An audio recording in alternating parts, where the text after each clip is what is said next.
네, 노동자연대 온라인 토론회 지금부터 시작하겠습니다. 반갑습니다. 오늘 토론회 사회자 노동자연대 신문의 기자 김지은입니다. 안녕하세요. 네, 지금 노동운동에서 가장 큰 쟁점을 하나 꼽으라면 아마도 노사정 합의일 것입니다. 6월 말에 코로나19 위기 극복을 위한 노사정 대표자 회의가 잠정 합의를 도출하고서 민주노총 중집이 이를 승인하지 않은 이래로 이 논란이 지금 계속되고 있는데요. 이 문재인 정부를 비롯해서 여러 언론들도 이 쟁점을 거듭 다루고 있고 무엇보다 민주노총 내부에서 이 일을 둘러싼 혼란이 거듭되고 있는 상황입니다. 오늘은 노사정 합의를 둘러싼 민주노총 위기와 진정한 좌파적 대안이라는 주제로 토론회를 진행하도록 하겠습니다. 오늘의 토론회 발제자를 여러분들에게 소개하겠습니다. 네, 김하영 동지는 노동자연대 운영위원이자 조직노동자운동팀장으로 오늘날 한국의 노동계급, 또 문재인 정부와 노동운동의 사회적 대화, 좌절과 재시도라는 책 등을 비롯해서 노동운동에서 필요한 중요한 쟁점을 다루는 다양한 책들을 쓰면서 또 기여를 해오셨습니다. 먼저 박수로 발제자를 환영하도록 하겠습니다. 오늘의 토론의 진행 방식을 참가자 여러분들에게 간단하게 먼저 설명을 드리겠는데요. 먼저 발제를 들으신 후에 참가하신 여러분들의 질문과 주장으로 채워가는 참가자 토론, 그리고 발제자의 정리 발언 순으로 오늘 토론을 진행하도록 하겠습니다. 참가하신 여러분들은 실시간 채팅창과 그리고 전화 발언을 이용해서 이 토론에 참가하실 수가 있습니다. 실시간 채팅방은 지금부터도 열려 있으니까요. 여러분들께서 질문과 주장 마음껏 올려주시길 부탁드리겠고요. 또 전화 발언으로는 누구나 3분 동안 질문과 주장을 하실 수 있습니다. 참여하실 수 있는 자세한 방법은 아래 더보기란을 활용하셔서 참조하셔서 신청해 주시면 되겠습니다. 유익하고 또 활발한 토론회를 기대하도록 하겠습니다. 네, 그럼 지금부터 김하영 동지의 발제를 청해 듣도록 하겠습니다. 네, 민주노총이 노사정 잠정 합의안을 놓고 견해가 갈리면서 혼란과 위기에 처했습니다. 어떻게 혼란과 위기에 처하게 됐는지 먼저 그 경위부터 좀 살펴보도록 하겠습니다. 노사정 협의는 지난 3월 김명한 민주노총 위원장의 제안에서 비롯한 것입니다. 지난해 초에 경사노위 참여가 좌절되자 김명한 위원장은 형세를 보며 가만히 기회를 살피다가 이런 우회로를 택했던 것이죠. 김명한 위원장의 노사정 협의 제안은 총선 바로 다음 날인 4월 16일 민주노총 중앙집행위원회에서 만장일치로 통과됐습니다. 이후에 실무 논의를 거쳐서 5월 20일 노사정 본회의가 시작됐고요. 6월 29일 잠정 합의안이 나왔습니다. 그러나 막상 김명한 위원장이 잠정 합의안을 들고 오자 민주노총 중집에서 논란이 시작됐습니다. 원래 민주노총 중집은 노사정 협의 추진은 물론이고 양보교섭안 제시까지 만장일치로 지지를 했었습니다. 그런 중집의 다수 의원들이 보기에도 잠정 합의안은 사실 너무 형편이 없었던 것이죠. 그래서 중집은 잠정 합의안 추인을 사실상 거부했습니다. 그러자 김명한 위원장은 애초 합의문안이 나오면 중집에서 논의하기로 했던 입장을 바꿔서 임시대대를 소집하겠다고 나섰죠. 이에 맞서서 중집위원 다수는 잠정 합의안 폐기와 임시대대 소집 처리를 요구하는 성명을 발표했습니다. 부위원장 8명 중에 6명, 그리고 산별연맹 9개 위원장, 그리고 6개 지역본부 본부장이 여기에 동참했습니다. 또 비정규직 조합원들을 비롯해 가맹 산하 조직의 각급 단위에서 잠정 합의안 반대 성명이 잇따라 발표됐습니다. 그럼에도 김명한 위원장은 입장을 굽히지 않고 임시대대 소집 강행 의사를 재천명했죠. 김명한 위원장은 잠정 합의안의 내용도 별로 문제없고 임시대대 소집 절차도 정당하다, 이렇게 지금 주장을 하고 있습니다. 그럼 먼저 그 노사정 협의에 대한 김명한 위원장의 긍정적인 평가부터 하나씩 좀 살펴보면서 반박을 하도록 하겠습니다. 김명한 위원장은 이렇게 주장을 하고 있습니다. 인용을 해보죠. 민주노총이 제기한 코로나 위기 극복 프레임과 3대 핵심 의제를 중심으로 노사정 대표자 회의가 진행되었고 그런 방향으로 최종안이 마련되었다, 이렇게 이야기를 하고 있는데요. 노사정 교섭이 민주노총의 기대대로 진행되고 합의안도 그렇게 작성됐다는 것입니다. 그러나 사실 이 주장은 김명환 위원장이 지난 6월 하순에 했던 주장과도 정면 배치되는 것이죠. 당시에 김명환 위원장은 기자회견을 열어서 13차례에 걸쳐서 회의를 진행했지만 진전이 없다 하고 이야기를 했습니다. 그 뒤에 사용자들과 정부 측이 한 발 물러난 것도 아닙니다. 그렇기 때문에 민주노총의 핵심 요구는 잠정 합의안에 담기지 못했습니다. 가령 민주노총의 핵심 요구 중에 핵심 요구라고 할 수 있는 재난시기 해고 금지를 한번 살펴보겠습니다. 이 요구는 기업 지원 시 해고 금지를 의무화하고 하청 비정규직 노동자들의 고용도 보장하라는 그런 요구입니다. 이번 교섭의 책임자 중에 한 명인 이주호 민주노총 정책실장은 지난 4월 13일 한겨레에 칼럼을 실어서 이렇게 말했습니다. 사회적 대화가 성공하려면 목표가 분명해야 한다. 이번 대화의 목표는 해고 금지를 위한 것이다. 이렇게 주장을 했죠. 그러나 잠정 합의안은 해고 금지를 명시하지 않고 있습니다. 문재인 정부는 40조 원이나 되는 돈을 기업에 퍼주면서도 이런 의무는 기업주에게 부과하지 않은 것입니다. 이주호 실장이 한겨레 신문에 칼럼을 기고하면서 제시했던 잣대를 적용하면은 김명환 위원장 측은 재난시기 해고금지라는 노사정 협의의 목표를 성취하지 못했고 따라서 이번 노사정 대화가 성공하지 못했다고 시인해야 할 것입니다. 그렇게 해야 비로소 정직한 평가라고 할 수 있겠죠. 민주노총의 다른 핵심 요구들은 전국민 고용보험제와 상병수당 등이었는데요. 김명환 위원장 측은 이 요구도 얻어내지 못했습니다. 이 쟁점에 관한 합의안 문구를 보면 사실 하나만한 언급에 그치거나 오히려 후퇴를 열어두기까지 한 그런 문제를 우리가 볼 수가 있습니다. 또 김명환 위원장은 노사정 협의 과정에서 자본의 계약 요구를 분명하게 저지했다 이렇게 주장을 하고 있습니다. 임금체계 개편이나 탄력근로 확대 등을 최종안에 포함시키지 않았다는 것이 그런 주장의 근거이죠. 그러나 사실 이것은 성과이기는커녕 노사정 협의의 문제점을 적나라하게 보여주고 있을 뿐입니다. 왜냐하면 노동자 측 교섭자가 애를 써서 어떤 문구를 합의문에서 뺀다 해도 정부는 이것을 개념치 않고 그 계약을 추진할 것이라는 것이 벌써 입증되고 있기 때문입니다. 가령 7월 6일 민주당이 탄력근로를 확대하는 근로기준법 개혁안을 제출했습니다. 김명환 위원장이 탄력근로 확대를 합의문에서 뺐다고 자랑을 했지만 여당은 잠정 합의안의 잉크가 채 마르기도 전에 탄력근로 확대를 추진하고 있는 것입니다. 이런 상황에서 김명환 위원장이 계속 잠정 합의안을 장밋빛으로 색칠해서 홍보하는 것은 문재인 정부가 바로 지금 이 순간 추진하고 있는 노동계약을 은폐하는 효과를 내고 있습니다. 실제로 김명환 지도부는 여당의 탄력근로 확대 법안 발의를 비판 없이 넘겼습니다. 그리고 그 이틀 뒤에 문재인 정부는 특수고용 노동자 다수를 고용보험 적용에서 제외하는 고용보험법 개정안을 입법 예고했는데 김명환 지도부는 이것도 비판을 하지 않았죠. 어떤 사람들은 잠정 합의안의 미흡함을 인정한다면서도 이번 잠정 합의안을 마중물로 생각하고 앞으로 채워나가자 이렇게 주장하는 사람들도 있습니다. 그러나 이런 주장은 잠정 합의안의 세부 항목보다 노사정 대표자들이 합의라는 정치적인 상징, 즉 노동자 측이 사용자 정부 측에 협조하기로 했다는 상징이 매우 중요하다는 사실을 무시하고 있는 것입니다. 잠정 합의안은 경제위기 시기에 노동자 측이 사용자 측에 협조해야 한다는 점을 매우 강조하고 있습니다. 그 구절을 좀 인용을 해보겠습니다. 전문에 이런 표현이 나오는데요. 기업의 10만으로 고용유지 비용을 감당하기 힘든 상황이므로 노사정 연대와 협력이 절실하다. 그리고 또 이런 문구도 있습니다. 노동계는 경영위기에 직면한 기업에서 근로시간 단축, 휴업 등의 조치를 취하는 경우 이에 적극 협력한다.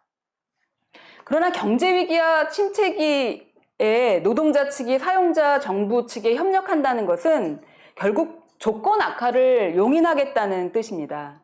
그래서 이 점에서 보면 김명환 위원장이 임금과 고용을 교환하는 기존의 사회적 대화 방식을 전면 철회시켰다라고 이렇게 자랑하는 것은 부정직한 것이죠. 마치 임금 양보가 없었던 것처럼 이야기를 하는 것인데요. 그러나 이번 잠정 합의안에 명시된 근로시간 단축과 조업 단축이죠. 근로시간 단축과 휴업 조치에 대한 협력은 임금 삭감을 뜻합니다. 휴업수당 감액도 마찬가지 효과를 내는 것이고요. 2008년 경제위기 이후에 전 세계 사용자들은 노동시간 단축, 즉 조업 단축을 통한 임금 삭감으로 이윤 지키기를 위해서 애를 썼고 노동조합 지도자들은 이것을 합의해 줬습니다. 이것이 이른바 임금과 고용 맞바꾸기였는데 바로 이런 큰 방향이 이번 민주노총의 노사정 잠정 합의안에도 담겨 있는 것입니다. 김명환 위원장과 그 측근들은 2008년 이후에 이런 합의가 세계 여러 나라에서 어떤 결과를 낳았는가 하는 점을 폭로하지는 못할 망정 조합원들에게 진실을 감추려 해서는 안 될 것입니다. 다음으로 임시대대 소집에 대한 김명환 위원장의 정당한 논리를 한번 살펴보도록 하겠습니다. 김명환 위원장이 중집을 거슬러서 임시대대 소집 의사를 밝히자 중집위원 다수가 노사정 잠정 합의안 폐기와 임시대대 소집 철회를 요구하고 나섰었습니다. 대의원 연서명도 추진을 했고요. 여기에 중앙파, 민주노총 내 자민통계라고 할 수 있는 전국회의, 그리고 좌파들이 동참을 했습니다. 그러자 김명환 위원장은 반대파에게 이렇게 반박했습니다. 임시대대에서 잠정합의안 승인 여부를 결정하자고 하는 것은 아무런 절차상의 하자가 없다. 조직 운영상이나 규약상 지극히 정상적인 과정이기 때문이다 하고 그 주장을 한 것이죠. 김명환 위원장은 지난 6월 일부 좌파단체들이 당시 김명환 집행부가 선제적 양보안을 냈을 때 그것을 반대하면서 임시대대를 소집하라고 요구했던 것을 영악하게 이용하고 있습니다. 그러므로 형식적 민주주의를 앞세우는 것에 동의하면 김명환 위원장의 임시대대 소집에 효과적으로 반대하기가 어려워질 것입니다. 그러나 내용이 형식보다 앞서는 것입니다. 절차 규정과 형식적 민주주의보다 우선하는 문제가 있는 것이죠. 임시대대를 무슨 목적으로 소집하느냐 하는 문제, 바로 그것이 중요한 것입니다. 김명환 위원장이 임시대대를 소집하는 것은 중집회의를 나흘간이나 매일 열었는데도 잠정 합의안을 승인받지 못했기 때문이지 노동조합 민주주의를 존중해서 그런 것이 결코 아닙니다. 김명환 위원장 측의 관심은 오로지 잠정 합의안을 승인받는 것입니다. 합의안 추인 시도를 하는 과정에서 온갖 파행을 저지른 김명환 위원장이 지금 형식적 민주주의와 규약을 들어서 임시대대 소집을 정당화하는 것은 기만일 뿐이죠. 그래서 민주노총 대의원과 활동가들은 이 점을 직시하면서 김명환 위원장의 조직 형식주의와 관료주의를 거부해야 할 것입니다. 게다가 김명환 위원장은 이번 임시대대를 온라인 방식으로 개최하고 또 토론도 사실상 불가능하게 만들어 놨습니다. 토론을 보장하겠다면서 이틀간 게시판 토론을 열겠다, 게시판 이용 방안을 내놨는데 사실 이것은 면피용일 뿐 진정한 토론이 될 수가 없습니다. 얼마 전 전교조는 온라인 대의원대에서 찬반 토론을 촬영을 해서 실시간 방영을 했는데 김명환 위원장은 이런 시도조차 전혀 하고 있지 않은 것입니다. 그런데 반대파 중집위원들은 어제 저녁에 입장을 선회했습니다. 원래 임시대대 소집 철회 서명까지 받고 있었는데 그 임시대대 소집 철회에서 임시대대에 참가해서 부결하자는 것으로 입장을 변경한 것이죠. 김명환 위원장이 임시대대 소집 강행 의사를 재천명하면서 강수로 딱 나오자 이쪽에서 한 발 뒤로 물러선 것입니다. 김명환 위원장이 갈 때까지 가겠다고 단단히 마음먹었던 것을 좀 몰랐나 봅니다. 그러나 지금까지 대의원의 약 40%가 임시대대 소집 철회 서명에 연서명을 했습니다. 그래서 기층을 순회하면서 이런 대의원을 절반 넘게 조직하고 기만적 임시대대를 무산시켜야 합니다. 40%는 가능성을 보여준 것이거든요. 그런데 이런 활동에 전력을 기울이지 않은 채 임시대대 날짜가 열흘이나 넘게 남았는데도 질의 임시대대 수용을 하기로 결정한 것은 잠정합의안 반대운동에 힘을 빼는 효과를 내는 것입니다. 상근 간부들로서 어떻게 조직 규약을 무시할 수 있겠냐 하는 이런 생각을 하는 듯하지만 이런 형식 논리는 오히려 김명한 위원장 측에 득이 될 뿐입니다. 게다가 토론이 제약이 되어 있는 온라인 임시대대에서는 반대파들이 부동층 대의원들에게 영향을 미치기가 쉽지가 않은 상황이죠. 그래서 무슨 수단을 써서든 잠정 합의안을 승인받고 노사장 대회로 복귀하려고 하는 김명한 위원장을 저지하려면 임시대대 거부 대의원들을 계속 확대해서 대의원들이 정면 반대를 하고 있다는 것과 그 힘을 명확하게 보여줘야 하는 상황입니다. 대의원들에게 기만적인 임시대회를 거부하자고 촉구를 해야 될 것입니다. 단 불가피하게 임시대회를 참가해야 되거나 또 참가해야 된다고 생각하는 대의원이 있다면 그분들은 잠정합의안에 반대표를 찍어야 마땅할 것입니다. 민주노총 중지위원 다수는 잠정합의안이 위기에 내던져진 노동계급의 조건을 지키겠다는 민주노총의 애초 목표를 이루지 못했다, 이렇게 비판을 하고 있습니다. 맞는 비판입니다. 여기서 한 걸음 더 나아가서 이렇게 우리는 물어볼 수도 있습니다. 그렇다면 왜 목표를 이루지 못했는가? 김명한 위원장의 협상 기술이나 준비가 부족해서 대화와 투쟁을 병행해야 되는데 대화 일면도로 나가서 요구가 부적절해서 이번 노사정 회의가 보여준 것은 특히 경제위기 상황에서는 사용자들이 이윤 지키기에 혈안이 돼서 한치도 양보하려 하지 않고 오히려 전에 했던 양보조차 뺏으려고 필사적이라는 것을 보여주었습니다. 민주노총이 요구하는 고용과 생계소득 보장은 대화 테이블에 앉아가지고 사용자 정부를 좋은 말로 설득해서 얻어낼 수 있는 그런 상황이 아닌 것입니다. 경제위기나 침체기에는 중요한 것을 투쟁 없이 얻어내기가 불가능하다는 것을 보여준 것이라는 것이죠. 따라서 경제적, 사회적 위기에 내던져진 노동계급의 조건을 지키려면 잠정합의안을 거부하고 투쟁에 나서야 합니다. 잠정합의안의 형편없는 내용을 폐기하는 것뿐만이 아니라 대화의 일말의 기대를 걸어온 기존의 방침에 대한 180도 전환을 단행을 해야 하는 것이죠.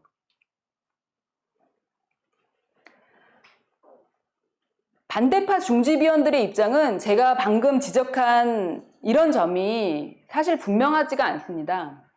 잠정합의안을 폐기하고 어떻게 하자는 것인지 그 대안을 분명하게 제시하고 있지 않은 것이죠. 사회적 대화와 투쟁에 관한 입장이 모호하기 때문인데요. 어저께 중지위원 입장 설명서 자료에서 그분들은 이렇게 이야기를 했습니다. 자신들은 사회적 대화 자체를 반대하는 것은 아니고 이번 합의가 추인되지 않을 경우 노정, 노사정 관계에서 배제될 우려에 대한 현실적인 고민이 있는 것도 사실이라고 말이죠. 물론 반대파 중지위원들은 조직력, 투쟁력을 확보해서 정부를 노정교섭에 끌어내야 한다, 이렇게 주장하면서 투쟁적인 결론을 맺기는 했습니다. 그럼에도 이 반대파 위원들은 또 다른 입장 설명서에서 이런 말도 했는데요. 합의문이 대의원대에서 통과되어도 문제, 부결되어도 문제다. 부결되더라도 힘 있는 투쟁을 할 수 있는 내부 태세가 안 되어 있다, 이렇게 이야기를 했습니다. 사실상 이 말은 부결돼도 싸우지 않을 것이라는 말로 들립니다. 그래서 조합원들 사이에서 잠정합의안 부결시켜봐야 뭐 하겠나 하는 회의감을 일으키기 딱 좋을 수 있는 이야기죠. 오히려 조합원들에게 불만의 초점을 제공하고 투지를 불러일으켜야 되는 그런 상황인데 말입니다. 게다가 김명한 위원장 측이 이용하기에도 딱 좋은 이야기인데요. 왜냐하면 어차피 저쪽은 대안도 없어. 이런 식으로 얘기할 수 있기 때문입니다. 따라서 중지위원들의 합의안 반대를 공유하면서도 좌파라면 노동자 조건을 지키기 위해서 대중투쟁이 필요하다. 특히 파업이라는 가장 효과적인 수단을 사용해야 한다고 주장을 해야 합니다. 임시대대가 무산되거나 잠정합의안이 부결된다 해도 그것만으로는 사용자들의 공격과 정부의 배신 행진을 막을 수 없기 때문입니다. 현실의 세력 균형을 고려하자면은 노조연맹 위원장들 자신이 파업을 소명해야 됩니다. 현장 조합원들이 자발적으로 비공인 파업에 나설 자신감 수준은 현재 아닌 것이죠. 그래도 노조의 공식 파업 호소가 있으면 거기에는 기꺼이 조합원들이 응할 것입니다. 중지위원 다수가 현장을 조직하고 투쟁하는 데 헌신하겠다 이렇게 주장한 만큼 그 말대로 실행을 해야 할 것입니다. 반대파 중지위원 가운데서는 민주노총 내에서 가장 규모가 크고 또 투쟁 역량도 있는 노조의 위원장들이 포함되어 있습니다. 공공운수노조나 금속노조가 대표적이죠. 이런 노조들이 재난 시기 해고 금지와 고용보장 그리고 고용보험의 특수고용 노동자 적용 이런 것을 요구하면서 투쟁을 호명하는 것은 결코 비현실적이지 않습니다.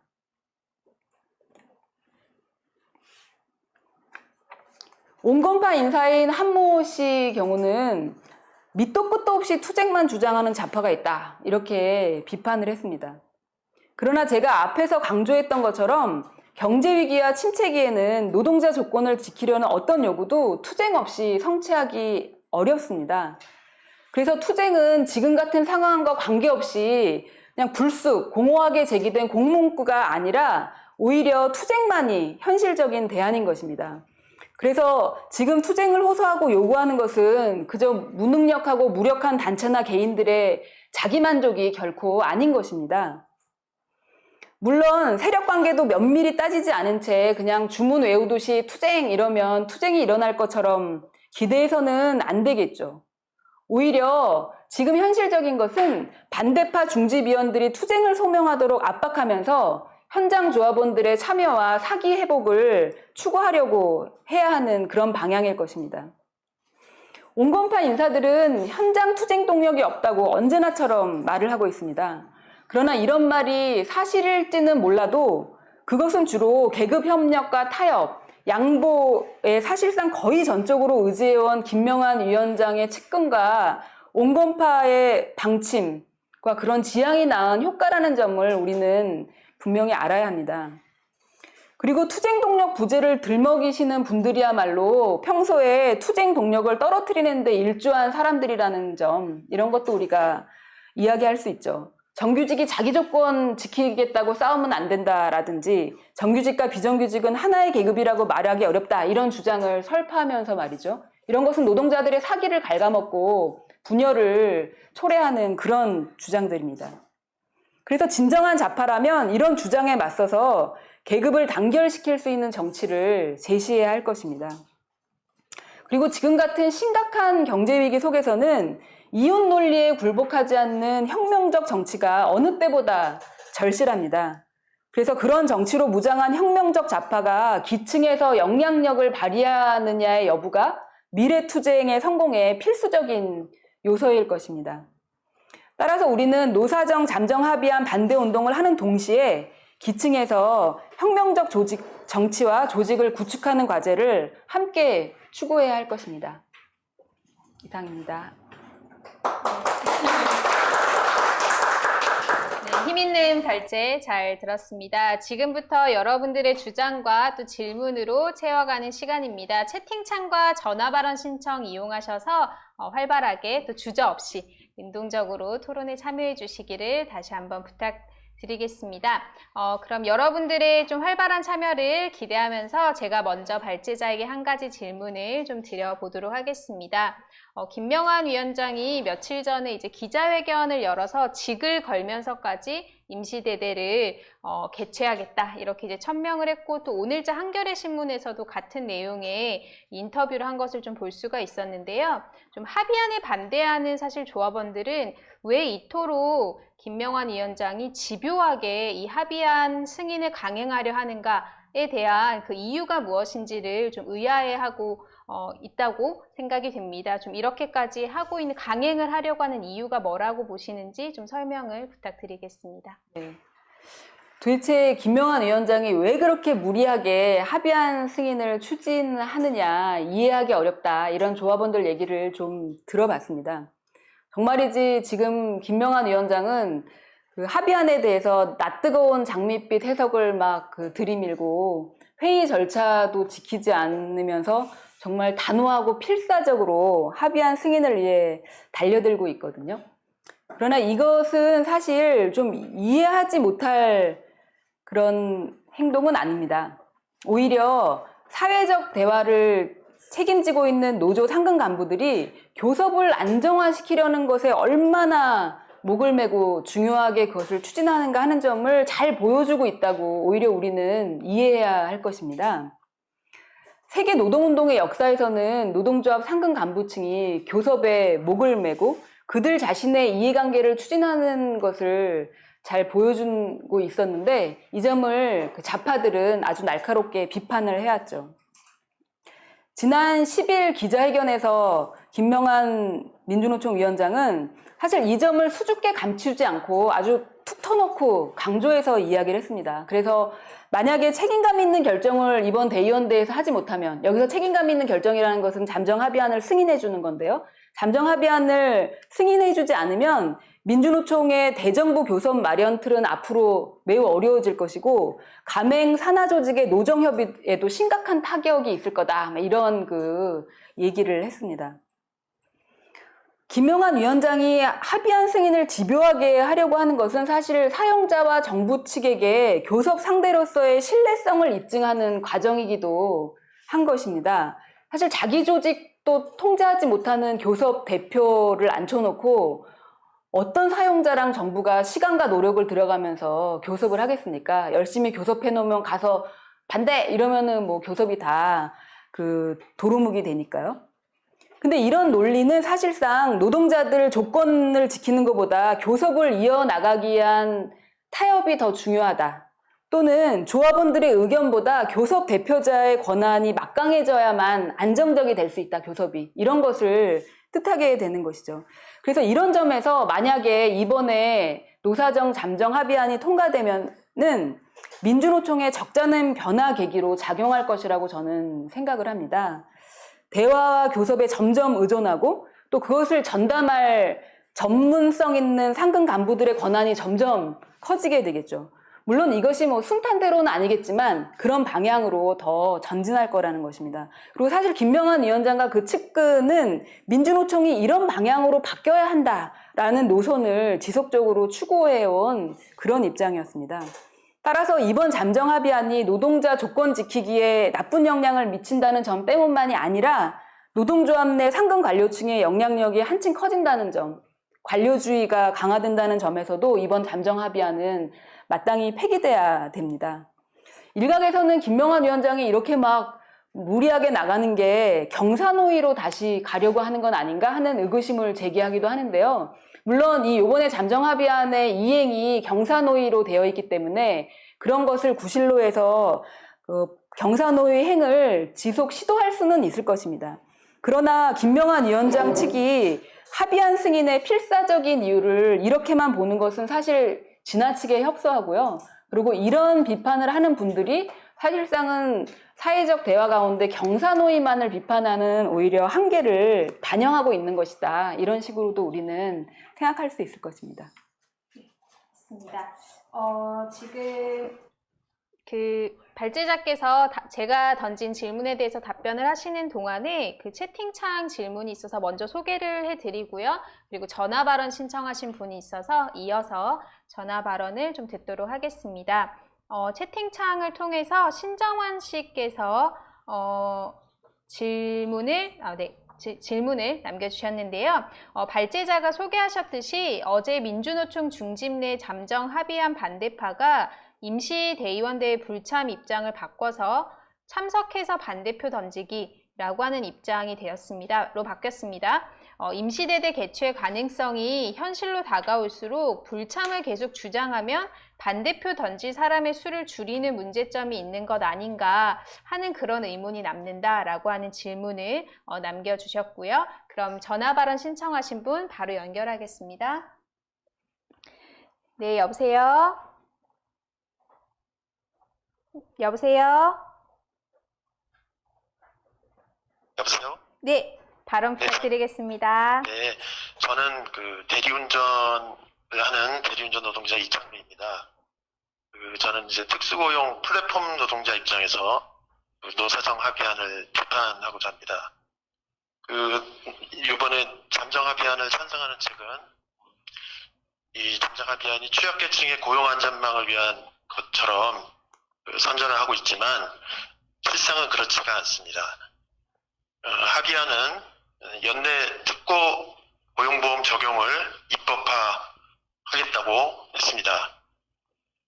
그러나 이번에 정부의 고용보험법 개정안을 보면 그동안 특고 노동자들이 줄기차게 요구해왔던 전면 적용 요구는 반영되지 않았습니다. 정부는 전국민 고용보험이라는 에드벌룬을 띄운 것과는 달리 특수고용 노동자 중에서 계약을 체결한 전속성이 높은 14개 직종만 적용을 하겠다고 하고 있습니다. 이 신문 기사를 통해서 알고 계시겠지만 이 전속성 기준 때문에 전체 20만 명에 달하는 대리운전 노동자 중에서 산재보험에 가입되어 있는 노동자가 10명을 넘지 않고 있는 것이 실상입니다. 그리고 계약을 체결한 특고에게만 적용한다는 문제도 있습니다. 대리운전의 경우 운전면허를 확인하고 보험심사를 통과하면 바로 업무에 투입하기 때문에 계약 체결은 따로 하지 않습니다. 그런 것이 이제 보통입니다. 이 때문에 정부의 고용보험 개정안대로 한다면 전속성이 없다는 이유로 계약 체결을 하지 않았다는 이유로 이중으로 고용보험에서 배제될 수 있는 것입니다. 그런데 노사정 합의안은 특수 형태 근로자의 특성을 고려하며 노사 및 당사자의 의견을 수렴한다라고 말하고 있습니다. 그런데 이 말은 지금껏 우리가 정부의 특고의 대책을 요구할 때 정부가 흔히 해왔던 말이기도 합니다. 지금껏 정부가 특고의 특성을 고려해 노사 및 당사자 의견을 수렴한다면서 노동기본권 보장 요구를 미루고 외면해온 행태를 또다시 반복해서 되풀이하겠다는 그런 말에 불과한 것입니다. 더 큰 문제는 이 잠정 합의안에 특수고용 노동기본권 요구는 아예 언급조차 하지 않고 있다는 겁니다. 코로나19로 노동기본권조차 없는 특수고용 노동자들이 위기에 가장 취약하다는 것이 드러나고 있는데 말입니다. 그래서 현장에서는 특수고용 노동자와 비정규직 노동자들의 생존권을 지키기 위해서 가장 앞장서서 싸워야 할 때 합의를 앞세워 혼란을 자초하고 있는 모습을 보면서 누구를 위한 민주노총 위원장이냐는 그런 분노와 탄식이 나오고 있습니다.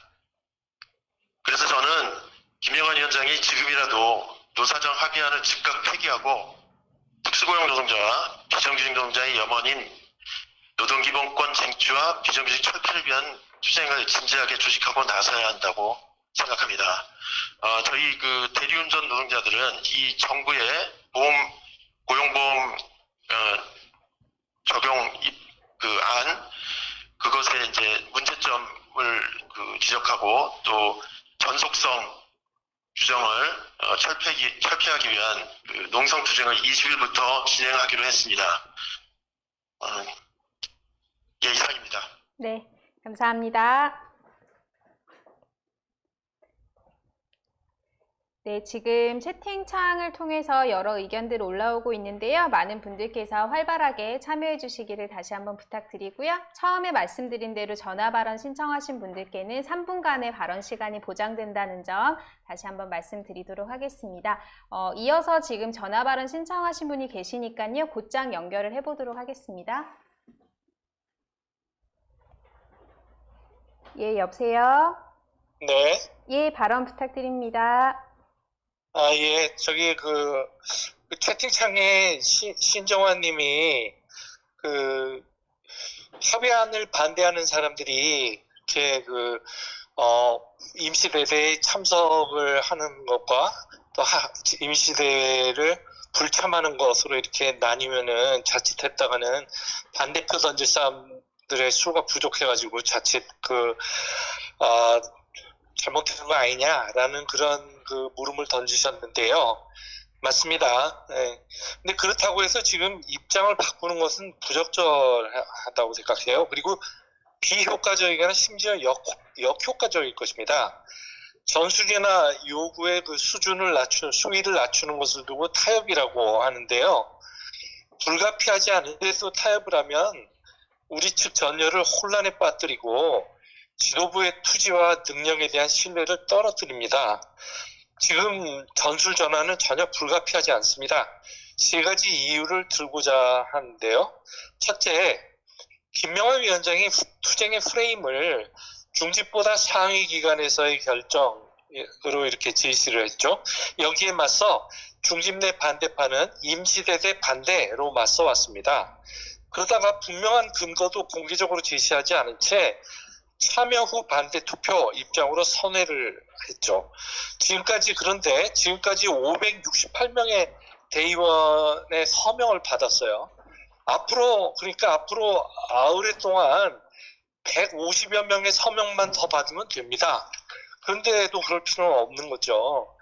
중집 반대파 성원들이 반대 운동을 기존 그 기구나 조직 채널에만 의존하지 않고 미서명 대의원들을 직접 연락해서 설득하면서 조직한다면 더 일찍 과반을 확보할 것입니다.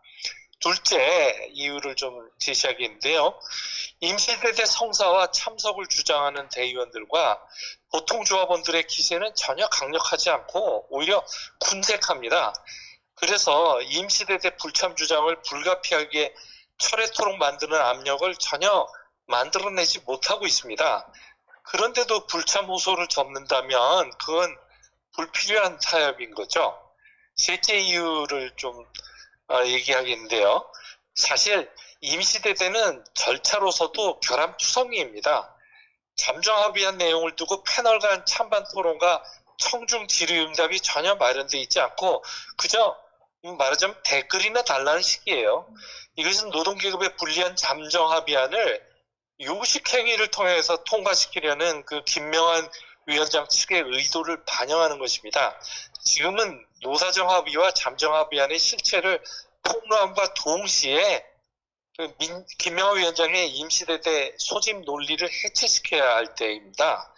두 가지 주장을 그러니까 합의안의 실체를 폭로하는 것과 임시대대 소집 논리를 해체시키는 이 두 가지 주장을 결합시켜야 합니다. 그렇지 않고 후자의 주장을 포기한다면 너무 일찍 효과적 무기를 포기하는 것이죠. 그러니까 뭐 결론을 말하자면은 임시대대를 손쉽게 받아들이는 반대파 중집위원들은 노동조합 기구의 결속과 통일성을 지키려고 관료주의적이고 씁쓸한 태도로 조합원들의 투쟁성과 사기 진작의 필요성을 비웃는 것이나 전 다름없다고 생각합니다. 우리는 그러니까 여기서 그걸 그대로 어제까지 그런 입장을 밀고 나가야 한다고 생각합니다. 이상입니다. 네, 감사합니다. 네, 전화 발언 신청은 계속 받고 있으니까요. 많은 분들께서 질문과 주장으로 기여해 주시길 바랍니다. 채팅창에 올라온 질문 몇 가지를 여러분들에게 좀 소개를 해 드리도록 하겠습니다. 그리고 또 전화 발언 신청하신 분이 계시다고 하시니까요. 그분 연결도 좀 준비해 주시면 좋을 것 같고요. 먼저 이하혜님께서 남기신 질문 소개하도록 하겠습니다. 지금처럼 노동자들의 사기가 아래로부터 투쟁이 분출할 정도로 높지 않은 시기에는 노동계급의 자신감을 올리기 위한 노력을 해야 한다라고 말씀을 하셨는데요. 연사가 말씀하신 것처럼 정규직과 비정규직을 이간질시키는 종류의 주장을 반박하는 것 외에도 강조해야 할 정치적 주장이 무엇이 있을까요? 라고 하는 질문이 있었고요. 또 다른 질문을 소개하도록 하겠습니다. 이시연님께서 질문을 해주셨고요. 발제 인상 깊게 잘 들었습니다. 좌파 일각에서 김명환 위원장 사퇴를 요구하는 것에 대해서는 어떻게 봐야 할까요? 라고 하는 질문을 남겨주셨습니다. 그리고 한 가지 질문, 전화 발언 연결 전에 한 가지 더 좀 소개해드리면요. 울산 현대중공업 노동자라고 밝히신 김종철 씨께서 남겨주신 질문이고요. 민주노총은 노동자 입장을 대변하는 조직으로 민주적 조직으로 알고 그 뜻을 긍정적 시선으로 바라보고 있었습니다. 어떤 조직이든 이득과 실을 따지기 마련이지만 현재 김명환 위원장의 입장은 반민주적으로 해석됩니다. 죽음의 공장을 희망으로 바꾸는데 그 선봉에 민주노총 간부가 있다고 생각했는데 지금 합의안은 그에 반하는 합의 내용들로 가득합니다. 이 합의안을 긍정적으로 바라본다면 노동자에게 어떤 부분이 과연 긍정적일 수 있는지 궁금합니다. 라고 하는 질문을 남겨주셨습니다. 네, 그럼 여기까지 일단 소개를 하도록 하고요. 전화 발언 바로 연결하도록 하겠습니다. 네, 여보세요? 네, 네, 발언해 주시면 됩니다. 네, 안녕하세요. 저는 울산 현대중공업에서 근무하고 활동하고 있는 권준모라고 합니다. 저는 지금 이 잠정 합의안에 대한 불만이 제 주변에서 매우 크다는 것을 이번에 느낄 수 있었어요. 그 이유는 제가 현대중공업에 있는 조직인 분과동지연대회의 산하 산분과 뿌리동지회라는 곳에 있는데 여기서 김명환 위원장에 대한 비판 성명을 내자라고 우리 동지들에게 건의를 했어요. 여기에 대해서 찬성과 반대로 의견이 갈렸지만 잠정 합의안과 임시대대 소집한 김명환 위원장에 대한 비판을 하지 않는 분은 아무도 없었어요. 그리고 이전에 민주노총이 노사정 대화에 참여하는 것부터 비판적으로 많이 보고 있다는 것을 이전부터 느끼고 있었어요. 그리고 저는 이런 일을 보면서 좀 다른 얘기인데 경제위기 시기에 투쟁이 중요하다는 것을 다시 한번 느낄 수 있었어요. 저는 현대중공업은 수년째 구조조정으로 꽤나 좀 힘든 투쟁을 하고 있는 사업장인데 여기서 투쟁과 교섭을 병행하면서 교섭에 집중하는데 보통 저희 노동조합은 교섭에 결국은 집중하더라고요. 그때 결과가 좋게 나온 적이 없었고 더 문제는 현대중공업 지부가 선제적으로 양보안을 몇 번 낸 적이 있는데 그럴 때 사측이 같이 양보하거나 그런 것이 아니라 일단 선제적 양보안을 무시하는 건 기본이고 그런 양보안이 제시됐을 때 더 심각한 계약안을 들고 오는 것도 자주 볼 수 있었어요. 그래서 결국은 사측의 노동자의 공격을 막아내거나 약화시켰던 것은 노동자들의 투쟁이 뒷받침되어 있었을 때 가능했고 저는 이번에도 그러려면 이런 교섭만이 아니라 투쟁이 있어야 된다는 것을 느꼈어요. 마지막으로 김명환 위원장의 한겨레 인터뷰를 보면서 개혁주의의 한계를 느낄 수 있었는데요. 김명환 위원장은 결국 자본은 이길 수 없고 경제위기 시기에는 더더욱 힘드니 이런 것이라도 받아야 된다는 로 보였는데 저는 이런 것이 개혁주의 한계라는 생각이 들었어요. 저는 지금 정말 강력한 투쟁으로 정부와 자본의 공격을 막아내야 되는데 그러기 위해서는 온갖 양보안에 대해서 제대로 반박하고 효과적으로 투쟁을 조직해서 맞설 수 있는 혁명 정치의 중요성을 강력하게 느꼈고 이것을 만들어내기 위해서 현장에서 열심히 노력해야겠다라고 생각했습니다. 이상입니다. 네, 발언 감사합니다. 네, 발언 감사합니다. 채팅창에 그 사이에 올라온 질문이 하나 더 있어서요. 이 질문도 좀 소개를 해드리도록 하겠습니다. 나지연님께서 남기신 질문이고요. 오늘 한겨레 사설에서 사회적 반대할 만한 조직력이 없지 않냐, 총파업한다면서 부분 파업으로 그친 지 오래되지 않았냐 라고 하는 김명환 위원장의 인터뷰를 인용을 했습니다. 이 반대파의 투쟁 계획이 명확하지도 않은 상황에서 기층 노동자들에게 투쟁의 가능성을 어떻게 주장해야 할까요? 그리고 한겨레 사설은 전국민 고용보험을 도입하면서 경영계로부터 보험료를 부담하겠다는 동의를 끌어낸 것이 성과다 이렇게 주장을 했는데 이것이 사실인지도 궁금합니다 라고 하는 질문을 해주셨습니다. 전화 신청하신 분이 계시다고 하는데요. 일단 연결을 좀 준비해 주시고요. 혹시 지금 나온 질문에 대해서 좀 발제자께서 중간에 짧게 답변해 주실 만한 부분이 있을까요? 마이크 찾았네. 네. 일단 처음에 그 특수고용 대리운전 하시는 그 동지가 현재 상황에 대해서 잘 설명을 해주셨다고 생각하고요. 지금 이 잠정합의안의 문제 가운데 대표적으로 언급되는 것이 바로 이 전국민 고용보험제, 고용보험에서 특수고용 확대에 관한 문제입니다. 그것이 이 합의안에서는 연내 로드맵을 통해서 그걸 마련한다고 했지만 실제로 어떤 방향으로 누가 돈을 내서 이것을 확대할 것인지라는 큰 내용이 전혀 담겨 있지 않고요. 더군다나 이 협의를 하는 동안 사용자 측은 이 특수고용 노동자들의 특성을 고려해서 이 문제를 다뤄야 한다고 이야기했었는데 잠정합의안에 그런 구조를 담음으로써 마치 이 노동자들을 다른 트랙으로 그러니까 전국민 고용보험제 확대를 매우 제한하고 이런 사람들의 문제를 다른 방식으로 해결해야 된다는 것을 열어둔 그런 문제가 있었죠.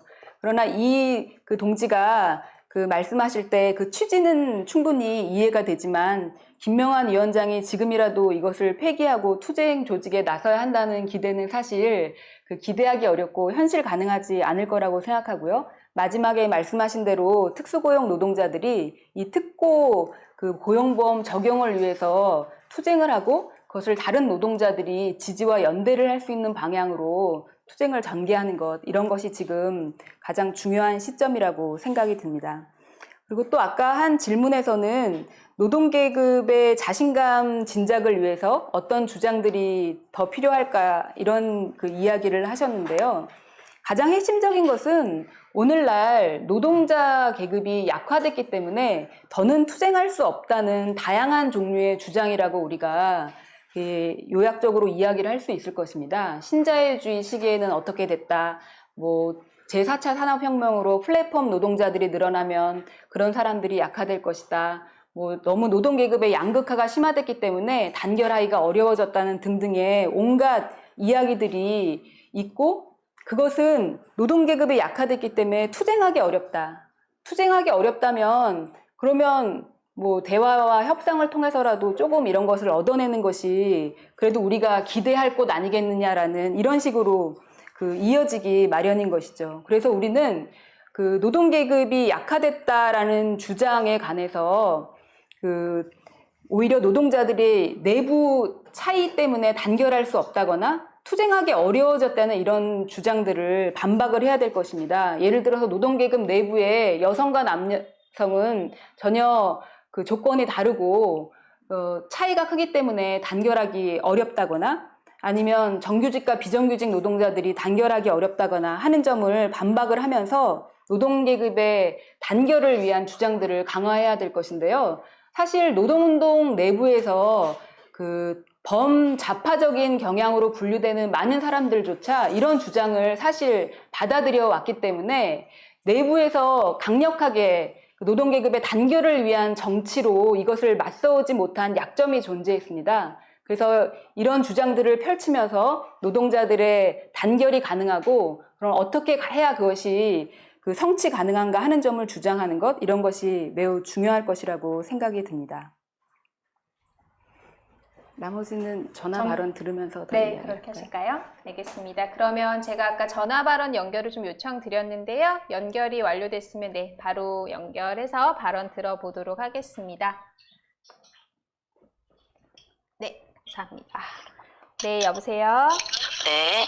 예, 발언 부탁드리겠습니다. 예, 좀 전에 한 분이 그 김명환 위원장 사퇴 주장에 대해서 어떻게 좀 보는 게 좋을까 하고 질문을 남겨주셨는데, 거기에 대해서 좀 제 생각을 말씀드리려고 전화드렸습니다. 일단 적지 않은 사람들이 이 김명환 위원장의 이번 노사정 합의 추진을 보고 분노하고, 그래서 사퇴를 요구하는 그런 분노의 표현이라고 생각을 합니다. 근데 그럼에도 이 지금 시점에서 이 좌파들이, 많은 적지 않은 좌파들이 이 김명환 위원장의 사퇴를 앞세우는 것은 진정한 핵심을 놓치는 거라고 생각합니다. 앞서 연사도 말씀하셨던 것처럼 현재 이 상황에서 활로를 찾을 방법은 투쟁을 조직하는 것에 있다고 생각을 합니다. 이번 이 노사정 잠정 합의안은 노동자들의 그 희생을 강요하는 구실을 하고 계급 협조를 부추겨서 노동자들이 조건을 지키기 위한 투쟁을 약화시키는 효과를 내는 것이 진정한 문제입니다. 특히 지금 정부가 노동개혁을 다시 추진하고 사용자들은 조건 악화를 막 밀어붙이는 상황에서 투쟁이 시급히 조직돼야만 노동자들이 조건을 지킬 수 있는 다른 대안이 있다는 생각을 하게 될 거라고 생각합니다. 바로 이런 속에서 지금 현재 민주노총이 겪고 있는 위기와 혼란 같은 것을 극복하고 단결도 도모할 수 있다고 생각합니다.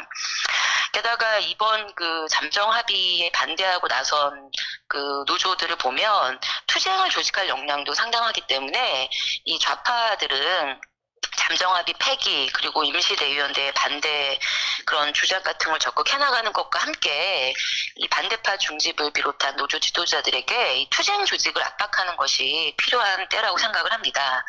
그리고 또 한 가지 사실 우리가 봐야 할 것은 이 지도부 교체 자체가 성공적인 투쟁을 보장하는 것은 또 아니라는 점도 생각을 해봐야 합니다.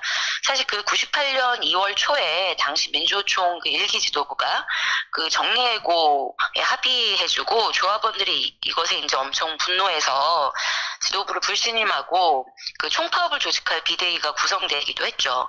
하지만 당시에 이것을 이어받은 그 좌파였던 담병호 비대위원장도 불과 며칠 만에 파업을 철회하고 말았고요. 그 뒤에 이제 선거로 들어서 이가병 2기 민주노총 지도부도 파업을 철회하고 노사정의 복귀를 선언하는 등 투쟁을 제대로 이끌지 못했던 그런 경험이 있습니다. 즉 이런 말씀을 드린 이유는 관건은 아래로부터의 그 투쟁을 강화하는 것이 강화하기 위해서 노동자들의 투쟁성이나 활력을 강화하는 게 좌파들에게 무엇보다 중요하다는 점을 보여준다고 생각합니다. 따라서 지금 시기에 좌파들은 쟁점을 지도부 교체로 돌리지 말고 기층에서 투쟁을 건설하는 것에 초점을 맞출 필요가 있습니다. 이럴 때 이런 이제 투쟁 같은 게 벌어질 때 더 투쟁적인 지도부가 등장할 수도 있다고 생각합니다. 한 가지만 덧붙이자면 이렇게 지금 지도부 교체를 중요하게 보다 보면 사실 올해 하반기에 이제 있는 민주노총 임원 선거 같은 것도 역시 굉장히 중요하게 지금 중심에 두고 볼 수가 있는데, 그렇게 되면 사실 앞서 이제 발제에서도 지적됐던 이 반대파 중집위원들의 한계에 도전하는 것을 회피한다거나 그 투쟁 압박 같은 걸 회피하는 그런 이제 문제로 나타날 수도 있다고 생각합니다.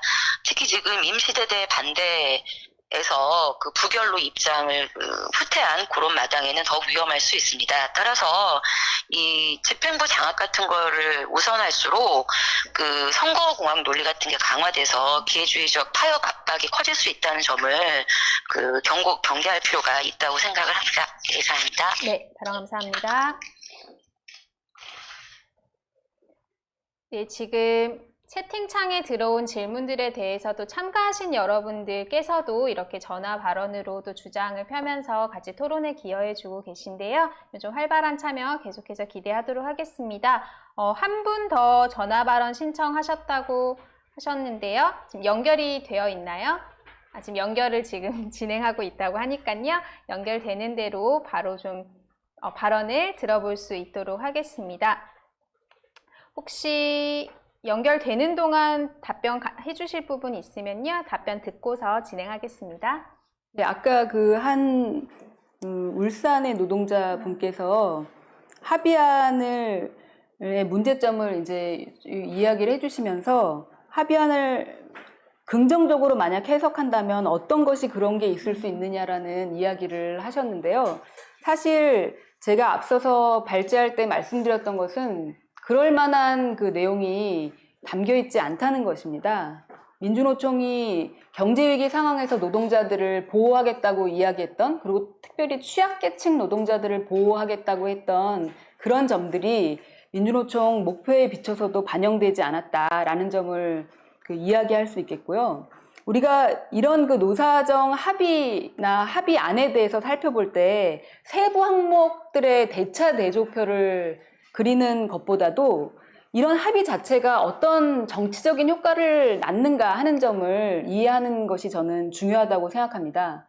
그래서 이런 합의가 경제위기 상황에서는 노동자들이 사용자와 정부 측에 협력해야 된다라는 그런 정치적인 상징을 보여주는 것에 정부는 굉장한 관심을 가지고 있는 것이죠. 그래서 제가 이 노사정 협의가 벌어지는 회의, 내부 실무 회의들 같은 기록들을 볼 수 있었을 때 거기서 정부는 합의 안 되면 이것도 빼고 저것도 일단 빼자. 그냥 다 뺀 다음에 그 합의가 되는 것만 가져가자라고 이렇게 이야기하는 것을 볼 수 있었는데, 이때 그들이 할 수 있는 일은 합의 안 된 건 다 뺀 다음에 그냥 합의 이면에서 계약은 계속 추진하겠다라는 그런 하나가 있을 거고요.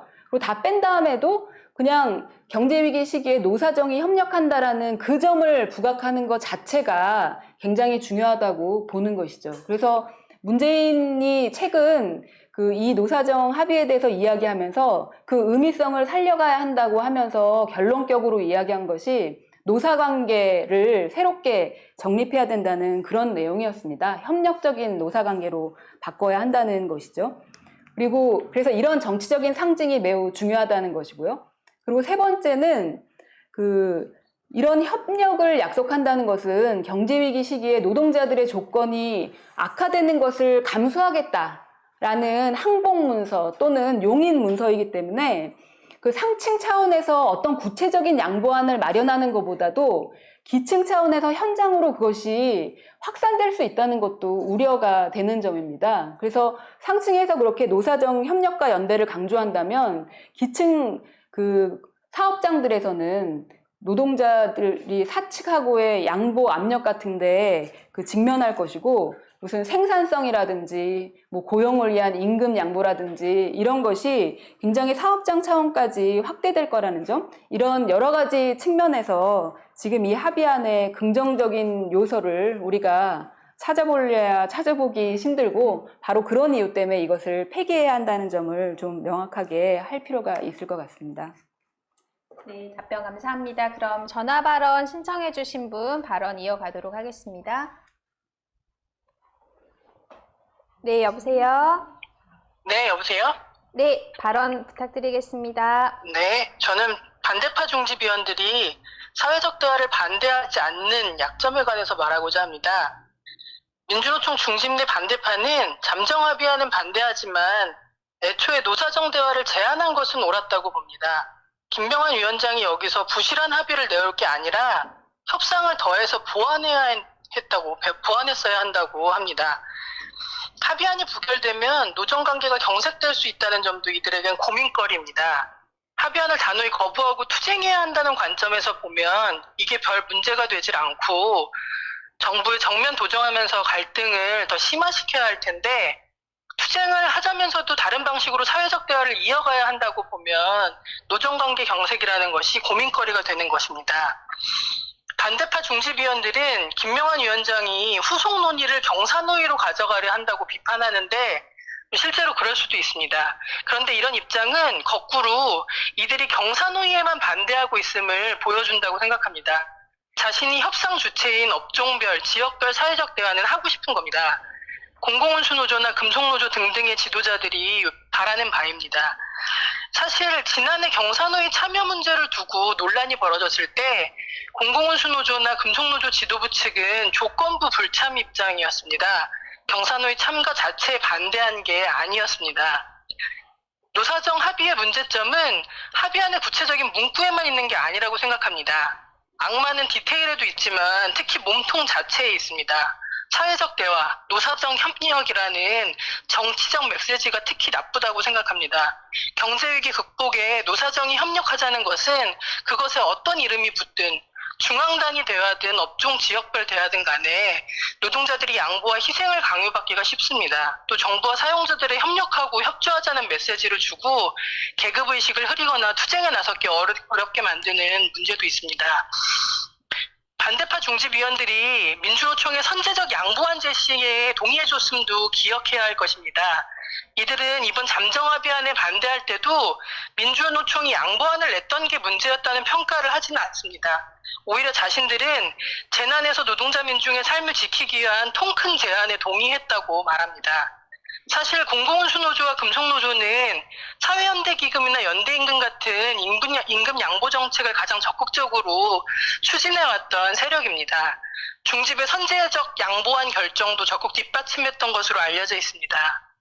김명환 위원장을 지지하는 보건의료노조 지도부와 사실상 어깨를 나란히 하는 입장이었던 것입니다.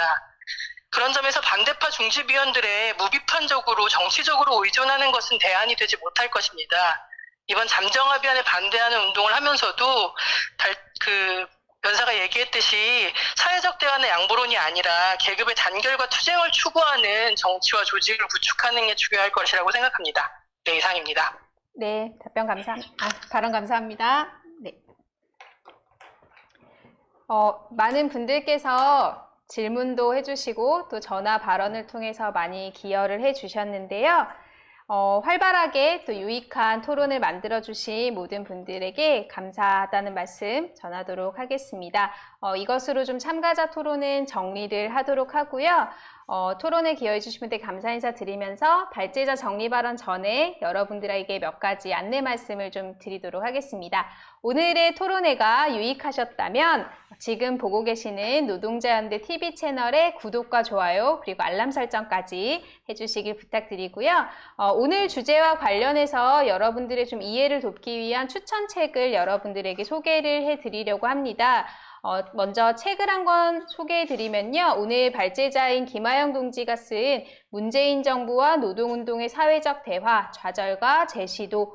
좌절과 시도라고 하는 책이고요. 이 사회적 대화의 본질이 무엇인지 그리고 이런 사회적 대화 시도가 어떻게 좌절과 재시도를 계속해서 겪어왔는지 그 궤적을 생생히 다룬 책입니다. 여러분들에게 강력히 추천하도록 하겠습니다.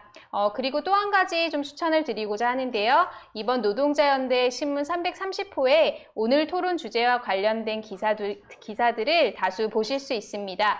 우선 주간 노동자연대 신문의 정기 구독을 하실 거를 추천드리면서 신문 웹사이트에 가시면 이 노사정 잠정 합의와 관련 기사 묶음을 보실 수가 있습니다. 지금 웹사이트 주소가 저희 실시간 채팅창 등으로 소개가 될 테니까요. 토론회가 끝나고 클릭해 보시면 도움이 되실 거라고 생각이 됩니다. 이틀 후에 노동자연대 새호가 이제 발행이 될 텐데요. 알림이를 또 설치를 하시면 빠르게 업데이트된 기사를 보실 수가 있습니다. 알림이 설치하는 방법은 지금 화면을 통해서 안내되고 있으니까요. 여러분들께서 알림이 설치하시길 바라겠습니다. 네, 제 말은 여기서 마치고요. 정리 발언을 발제자에게 청하도록 하겠습니다. 네, 몇 가지 답변은 그때그때 했기 때문에 남아있는 것에 대해서만 이야기를 하도록 하겠습니다. 그리고 약간 보완할 만한 점이 있다면 좀 이야기를 하고요.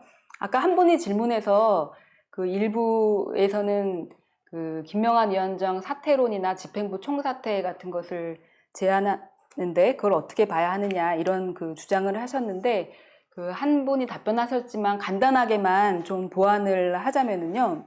일단 그런 동지들의 분노를 일단 저는 충분히 이해합니다. 김명환 위원장이 합의한 내용에 대한 분노 그리고 그것을 추인하고자 하는 시도 과정에서 벌인 이런 행동들에 대해서 강력한 분노를 표현하고 있는 것은 분명한 사실이라고 생각하고 그러나 단순히 우리가 분노를 표출하는 것에서 그치지 않으려고 한다면은 과연 그런 문제를 어떻게 해결하는 것이 가장 효과적인가 하는 그런 전술 문제를 고민하고 답변을 하지 않으면 안 됩니다. 그래서 우리가 지금 초점으로 맞춰야 될 것이 무엇인가 하는 점을 답해야 하는 것이죠. 지금 우리가 초점으로 맞춰야 하는 것이 위원장 사퇴나 집행부 총사퇴인가? 그렇게 본다면은 사실 지금은 그것이 가능하지 않다는 것이 아주 단순하게 가장 핵심적인 문제입니다. 왜냐하면 김명한 위원장 자신이 임시대대 그 소집을 강행을 하고 있고, 이런 세력 관계에서 소집 자체가 완전 거부되거나 하지 않은 상태에서 위원장 사퇴가 먼저 이루어지기는 어려운 것이죠. 그래서 우리가 진정으로 합의안을 폐기하고 그것이 승인이 거부되고 그리고 임시대대가 무산된다면 그것에 책임을 지고 김명한 위원장을 사퇴시키는 길만이 현재 가장 현실적이고 그 바람직한 그런 방식일 거라고 생각합니다. 따라서 거기에 모든 초점을 맞추기 위한 노력이 필요합니다. 임시대대를 좌절시키고 잠정 합의안을 폐기하는 것, 이것으로 우리의 모든 힘을 모으는 것이 중요한 것이죠. 그런데 쟁점을 다소 딴 데로 돌림으로써 임시대대의 문제에 대해서는 어떻게 해야 되는 것이지? 라는 문제에 대해서 모호하게 열어둔다면 우리의 힘을 결집하는 것을 약화할 수 있는 문제가 있을 것이고요. 그리고 하반기에 그 선거로 이것을 이어가서 지도부 바꾸기가 대안이라고 이야기하는 방식으로 연결을 한다면은 지금 하반기 가을에 민주노총 산하의 각 그 조직들의 선거가 코앞에 닥쳤기 때문에 선거의 이해를 앞세운 선거공학적인 논리의 이합 집산이 그 우선되면서 이 투쟁을 제대로 이끄는 이런 방향으로 초점이 모이기가 어렵다는 점, 이런 것 때문에도 우리는 기층의 투쟁성과 활력을 회복하는데 그 초점을 둬야지 집회권 장악을 앞세우는 이런 방식의 운동은 더 이상은 그만하자. 그것이 효과적이지 못했다는 것을 우리는 충분히 보아왔다. 이런 점을 좀 이야기를 하고 싶습니다. 그리고 한 분이 지금 당장 만약에 뭐 기층에서 우리가 싸우겠다라고 노동자들이 막 일어나는 상황이 아니라면 그러면 어떻게 그런 투쟁 가능성에 대해서 이야기할 수 있겠는가 이야기를 하셨는데요. 그래서 제가 그 발제에서도 말씀드렸던 것이 그냥 우리가 투쟁 외치면 어디선가 투쟁이 일어날 것이라고 가정하는 그런 방식으로 우리가 접근하지 않는다는 것입니다. 그냥 투쟁한다고 해서 투쟁 외치면 투쟁이 될 것 같아? 라는 그런 방식으로 많은 사람들이 생각하기 때문인데요. 그러나 지금 현재 세력관계의 현실적인 그것을 판단한다면은 노동조합의 지도자들이 노조가 공식 소명하는 이런 파업을 하고 거기에 조합원들이 응해서 참여하면서 사기를 진작시키는 그런 과정을 밟아나갈 수 있다는 것입니다.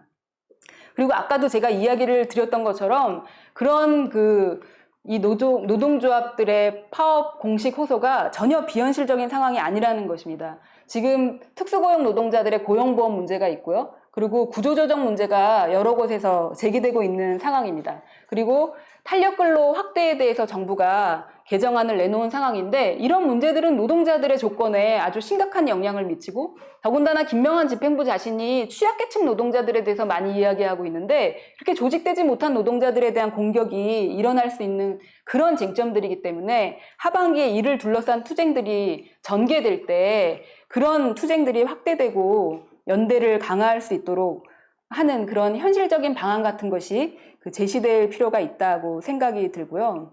언제나 문제는 투쟁이 없지 않았다는 것입니다. 투쟁이 없지 않았는데 노동조합 지도자들이 애써 그 투쟁을 확대하기보다는 어느 수준에서 불가피하지 않은 수준에서 멈춘 것이 노동운동에 악영향을 미치는 결과를 낳았지 노동자들이 공격받고 있는데도 싸우지 않은 것 그 자체가 문제를 일으키는 경우는 없었습니다. 더군다나 지금 한국의 노동운동 상황은 아주 심각한 패배를 경험했던 그런 조건이 아니기 때문에 그렇게 이야기를 할 수가 있는 것이죠.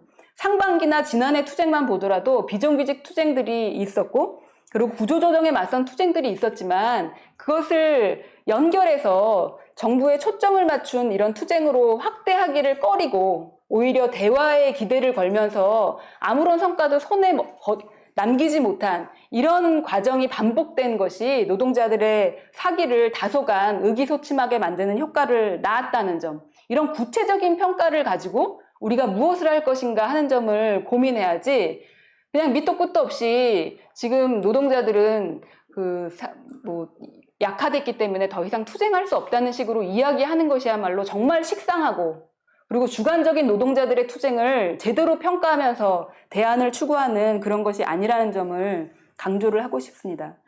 그리고 아까 이제 한 분이 임시대대 그 문제에 관해서 이야기를 해주셨는데, 지금 불가피하지도 않은 조건에서 후퇴를 하는 것은 전열을 흐트러뜨리는 일이다라는 그런 점에 대해서 전적으로 동일하면서 저도 강조를 하고 싶고요. 잠정합의안 폐기와 임시대대 소집 철회라는 그 점을 결합시켜서 가져가야 한다. 그래서 이런 효과적인 무기를 포기한 채 하나를 걷어들이면 정말 우리한테 불가피하지도 않은데 후퇴를 하면서 효과적인 수단을 사용하지 않는 문제를 우리가 겪게 될 것이라고 생각합니다. 지금 현재 이 운동을 이끌고 있는 그 민주노총의 중직 위원들의 경우에는 아까도 제가 그 발제에서 얘기했던 것처럼 사회적 대화라든지 이런 투쟁 문제에 대해서 명확하지 않은 측면이 있고, 노동조합 조직 질서를 무시할 수 없다라는 그런 점을 반영하는 등 이런 동요와 주저를 보이고 있는 것이 사실이거든요. 이런 동요와 주저가 다른 좌파들에게도 영향을 미치는 방식으로 방치를 해서는 안 되겠고요. 우리는 오히려 임시대대 철회라는 그런 단호한 주장을 밀고 나가면서 그 운동을 결집시킬 수 있는 그런 주장을 전개를 해야 될 거라고 생각합니다. 지금 같은 상황이야말로 오히려 단호한 지도부의 존재가 아쉬운 상황? 김명한 지도부는 그렇게 필사적으로 달려드는데 한번 강수를 뒀다고 후퇴를 한다면 우리의 효과적인 그런 운동을 전개하는 데서 큰 약점을 드러낼 것이라고 생각이 듭니다. 이번 운동에 대해서뿐만이 아니라 제가 앞서 발제 결론격으로도 얘기했지만 지금 경제 위기와 침체가 벌어지고 있는 이런 운동에서는 자본이 허용하는 한계를 받아들이지 않는 이런 혁명적 정치가 중요한 것이고, 이런 상황에서 노동자들 내부에서 서로 이간질하거나 책임을 전가하려고 하는 이런 분열주의에 맞서서도 우리는 단결을 주장하는 그런 정치를 성장시켜야 할 것입니다. 그래서 이런 운동의 과정에서도 그 미래 투쟁의 성패의 아주 중요한 요소인 그런 혁명적 정치와 조직을 구축하는 과제, 이런 점에 대해서 우리는 함께 추진해 나가야 되겠다고 생각하고요. 오늘 온라인 토론회에서 함께 참가하셨던 동지들도 만약에 그 노동자연대에 아직 참가하시지 않았다면은 같이 이런 일들을 하기 위해서 힘을 합쳤으면 좋겠습니다. 이상입니다. 네, 정리 발언까지 아주 힘차게 해주셨습니다. 감사합니다. 말씀해주신 것처럼요, 더 많은 단결과 또 우리가 더 전진하기 위해서 많은 분들이 함께 하셨으면 좋겠고요. 오늘 토론회가 그런 또 단단한 계기가 될 수 있기를 진심으로 바라겠습니다. 오늘 토론회에 참가해주신 모든 분들, 그리고 발제해주신 김하영 동지 모두 수고 많으셨고요. 감사합니다. 그럼 다음 시간에 또 건강한 모습으로 뵙겠습니다. 박수로 마무리하도록 하겠습니다. 감사합니다.